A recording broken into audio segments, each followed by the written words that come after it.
വന്നിട്ടുള്ളത് സേമിയ വെച്ച് ചെയ്യാൻ പറ്റുന്ന ഒരു ഈസി റെസിപ്പി ആയിട്ടാണ്, വെർമിസെല്ലി പുലാവ്.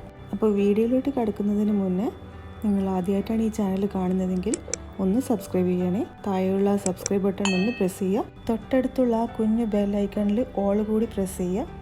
അപ്പോൾ ഞാനിടുന്ന വീഡിയോസൊക്കെ നിങ്ങൾക്ക് നോട്ടിഫിക്കേഷനായിട്ട് ലഭിക്കും. അപ്പോൾ ഇനി ഒട്ടും ടൈം കളയാതെ നമുക്കത് എങ്ങനെയാണ് ഉണ്ടാക്കാൻ നോക്കാം.